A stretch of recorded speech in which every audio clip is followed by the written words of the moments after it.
Hello. Good morning po sa inyo dyan. Good morning po, Kuya Daniel. Ang tanong ko po yung sa akin pong likod, yung spine. Madalas na po kasi siyang sumasakit. Siguro po yung may connection po ba ito nung bata po kasi ako, nahulog po kasi ako sa puno. Ngayon hindi po ako nagkapagpa-check up. Tapos kinagabihan po nun, sumuka po ako ng dugo. Yun po, sa ngayon po nararamdaman ko na po siya madalas sumasakit. Yun po. Okay, Guillermo, kasama pa rin po natin si Doc Janice at siya po ang tutugon sa iyong kinukonsulta. Doc Janice. Okay, Guillermo, I'm not sure if this is related to the problem you had when you were 2 years old kasi unang-una kung nabalian ka man noon ay magaling na dapat yung bali mo ngayon. Kung yung spinal cord mo ay naapektuhan nung time na yon, dapat ngayon hindi ka na nakakalakad or paralisado ka na. So I don't think it's really related kasi lumaki ka, tumangkad ka, hindi nakalakad ka, nakakatakbo ka. So I don't think merong spinal cord problem from the injury that you had when you were 2 years old.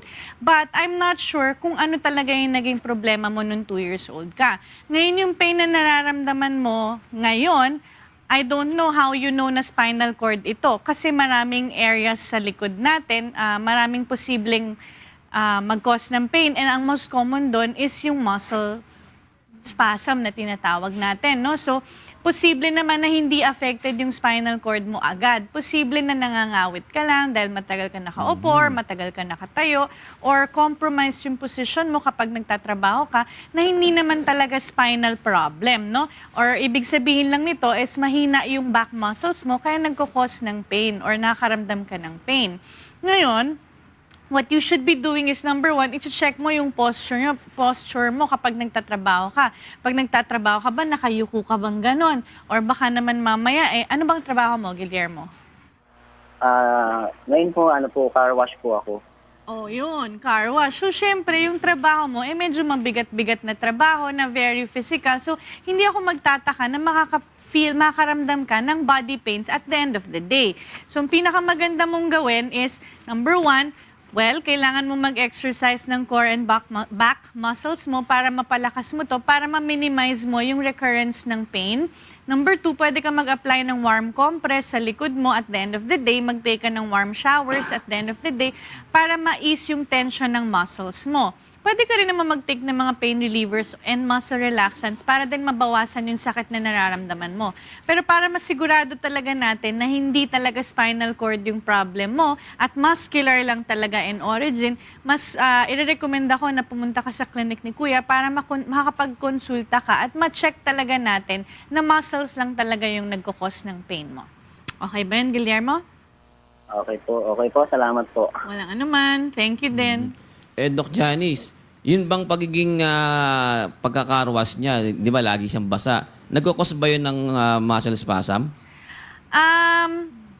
Tinatanong mo ba kung napapasma siya o hindi? Yung parang pag nababasa siya, tapos siyempre, minsan parang tawag nito, babad siya sa tubig, tapos maghapon siyang gumagawa. Ay, parang ganun po, Doc Janice. Okay, kasi hindi ako naniniwala sa pasma. Although may mga, syempre, yung ating mga ancestors, yun yung paniwala nila, no?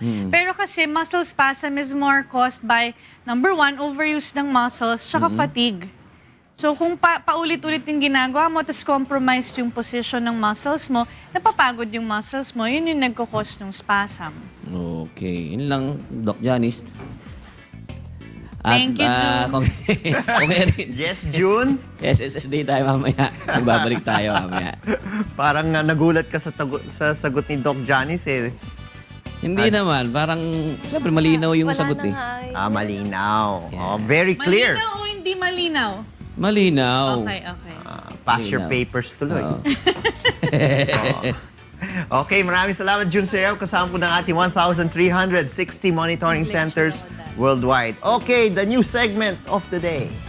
Samantala, wag po kayong magpapalit ng channel dahil magbabalik ang Good Morning Kuya! La la